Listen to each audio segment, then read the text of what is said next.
Welcome back to the Crypto Law Podcast, a podcast started by my friend John Deaton and an audience who I know misses him and supports him in his efforts. Check in with John. I actually saw him at Consensus. He's doing well. He's doing a great race. Today, we have a real treat. I want to jump right into it. Stu Alderoty joins us from Ripple. Stu is the general counsel of Ripple. He's one of the lead generals in the fight. He's in the foxhole with Brad, here to talk about the resolution of the case. Stu, welcome. Hey, JW. Thanks for having me. Thanks for being here. Stu, I have a friend who's a law professor at UCLA. Steve Bainbridge is his name. Steve is a kind of a free market oriented, I guess you could say, securities law professor, a critic of the SEC. But my reaction to the outcome of the Ripple case was, this is a big win. This is a big victory. And he teased me a little bit. He said, what? $125 million judgment is a victory? But I said, no, Steve, you don't understand. He's not a crypto native guy. You don't understand the backdrop here. The SEC was seeking $2 billion. This is a much smaller award than what they were seeking. There's no disgorgement. And furthermore, this was a huge win on precedential value. The SEC thought they would run away with this. And a majority of the precedent actually is going to be helpful to the broader crypto community. Can you speak to a little bit about your reaction to the remedies ruling and how this is really a terrific victory for Ripple and Ripple's investment in its own defense? Yeah, absolutely, JW. And I think you're thinking about it the right way. We were very happy to have received this ruling. It represents finality. It's a final judgment. We do view it as a win. And what the court did is the court continued to reject the overreach of the SEC. The SEC's suggestion that Ripple acted recklessly was rejected. The judge reminded the SEC that this case didn't involve any allegations of fraud, didn't involve any allegations of intentional wrongdoing. And in fact, there were no victims. No one suffered any harm. The historical sales to institutions, sophisticated third parties that the judge found back in July should have been registered. At the end of the day, the counterparties to those transactions got exactly what they bargained for. They didn't suffer any loss. As you know, the SEC asked for $2 billion in fines and penalties and disgorgements, and the judge reduced their demand by 94%, and recognizing again that the SEC overplayed their hand. We respect the judgment of $125 million. We'll pay that off of our balance sheet in cash. But look, the SEC, they like headlines. No doubt they're going to tout the fine in their year-end enforcement, roundup report. But what they won't talk about is why they wasted so much time and resources and tax dollars on a case that was so far removed from their core mission. In fact, as I think and many of those who are watching, their efforts ended up hurting the retail XRP holder, not helping the XRP holder by putting a cloud over the secondary market for so long.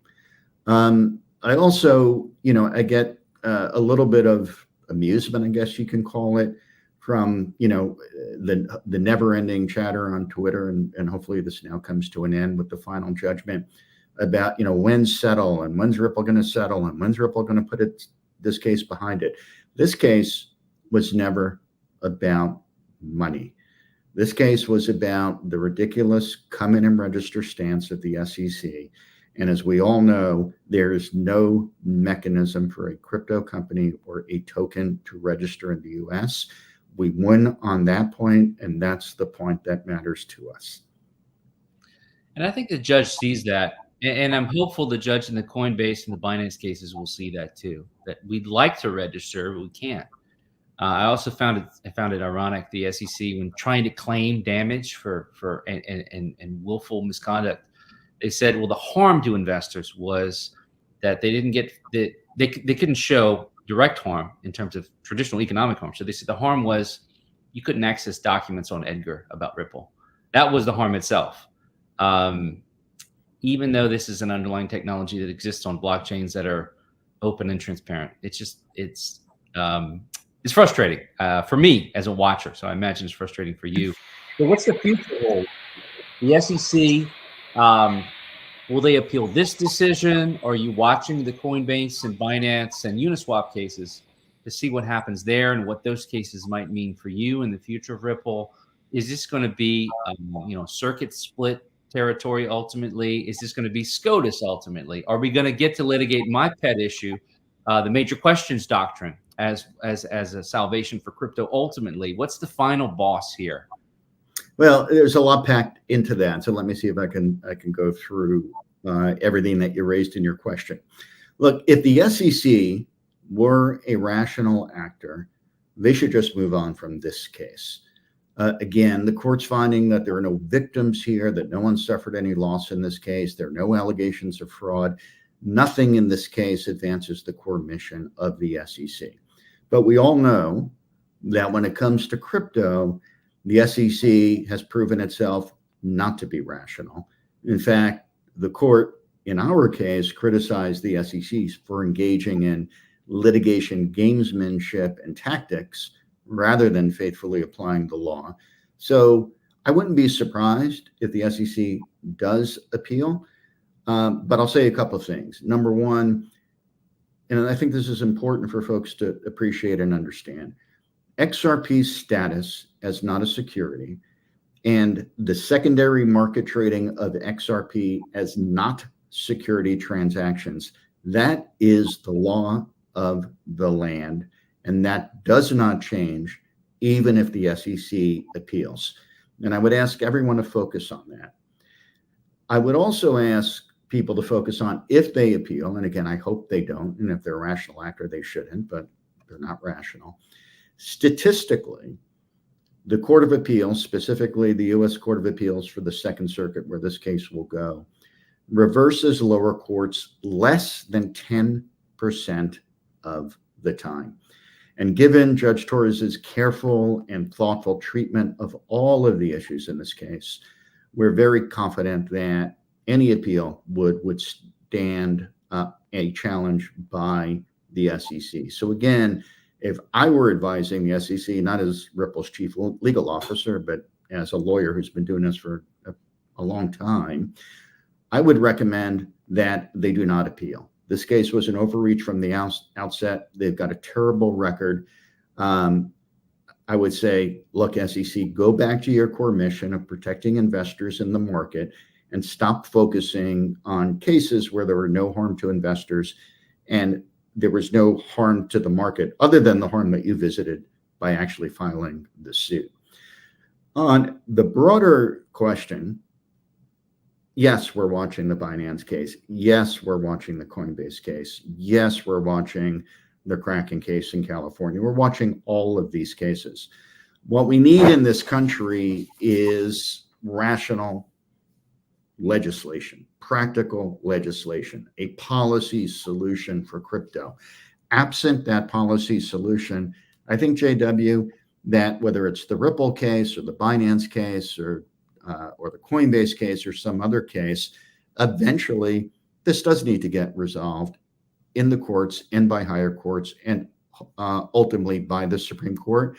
And if I were the SEC, on a good day, I would avoid the Supreme Court. With this Supreme Court, I don't think that they stand a reasonable chance of prevailing on any of their theories. Whether or not a token in and of itself can be a security, no, it cannot be. A token doesn't embody, an ecosystem. All of those theories that they've been trying to expand the securities law that were soundly rejected in our case, they're going to continue to be rejected by courts of appeals, and ultimately they're going to be rejected by the Supreme Court. I'll give you one piece of trivia to continue to show that the SEC is not acting in good faith here. And really, I think what their game plan is just to inflict as much pain as they can on industry players and to keep the cloud of litigation hanging over the industry for as long as they possibly can. How long do you think it took for the filing of the complaint in the Howey case to the Supreme Court resolution in 1946? Oh boy, I would guess 2 years. 2 years. It took 2 years. And we had been litigating for nearly 4 years. Wow. And just in the trial court. And that's not, and look, if you look at what happened in SEC versus Howie in 1944, when that case was filed, the SEC filed it. Howie and the SEC, they stipulated to the facts. There was no discovery, and off they went. And they said, let the court decide what we need to do as in the orange grove industry. Here, the SEC is not interested in good outcomes. They're not interested, as I said, in our case, they've been criticized by the court for not faithfully following the law. In the Bitcoin ETF case, they were criticized by a court for acting arbitrarily and capriciously. In the debt bot case in Utah, they actually outright lied and visited a fraud upon the court, and they were sanctioned by it. This agency, under this leadership, is doing tremendous institutional damage to what used to be a really solid regulatory body. And it's gonna take many, many years after Chair Gensler leaves to kind of repair the damage that he's done to this agency. I believe you, and I agree with you on that point. I listened to the enforcement director Grewal's recent speech at SEC Speaks, where he gave us sort of "I'm sorry, I'm not sorry" about Debtbox, and I found that unprofessional. Yeah. You know, one of the things I noted when I read through the motions in the disgorgement issue in your case was that the SEC cited a number of Supreme Court cases. I counted maybe 3 of them where the Supreme Court ruled 9-0 against the SEC. So the only thing they can agree about at SCOTUS is SEC overreach. So I think your predictions are sound. Let's close with this. This has been a long road for Ripple. I admire Ripple, even for folks in crypto, you know, in the crypto tribes whose tribe is not the Ripple tribe. They are protected by the work that you've done, the work that you and Brad have done, the work that Ripple has done. There's a giant kind of shield out there that's protecting a lot of us who are building and working and protecting builders. So I appreciate that. What's next for Ripple? What's the future hold now that this is off your back? What's next for Ripple domestically in the U.S.? I know Ripple's continued to grow, outside the United States as this has been pending. What's the future hold for Ripple? Well, I appreciate you saying that. I mean, when we were first sued in December of 2020, we did say, and we said very loudly, that Ripple was going to defend this case not only on our own behalf, but on behalf of the entire industry. I can tell you, JW, I'm not sure a lot of people believed us then. Everyone believes us now, and I do think that we have laid the groundwork and, if not, written the playbook about how you defend yourself against SEC litigation overreach. What's next for Ripple is we're going to continue to grow the business. The past 4 years has seen tremendous positive exponential growth for Ripple's business. Most all of that growth has come outside of the U.S. That's unfortunate because the regulatory uncertainty in the U.S. is very, very difficult for a crypto company to get traction. Just a couple of days ago, I was in Geneva. We did a ribbon cutting on a new office in Geneva with 50 employees. I now sit here in London. I'll be in Singapore later this year. I'll be in Dubai later this year. We have a tremendous global business. We're going to continue to build that business. As the chief legal officer, I look forward to working with Ripple to build business and not defend themselves against regulatory overreach. But we will continue also to work for a good policy solution and framework in the U.S. And once we get that, the U.S. is an incredible open green field for the crypto industry and for Ripple, and we hope to conquer that as well. Well, thanks, Stu. Thanks for what you do, and not only here in the litigation space, but I know as sitting on a board of a much smaller outfit that's part of the Blockchain Association. I know Ripple is one of the largest supporters of the Blockchain Association and the good work done in that organization, among a number of others. So thanks for everything you're doing. Thanks for joining us today. Great conversation. Really appreciate it. Thanks, JW. Appreciate it.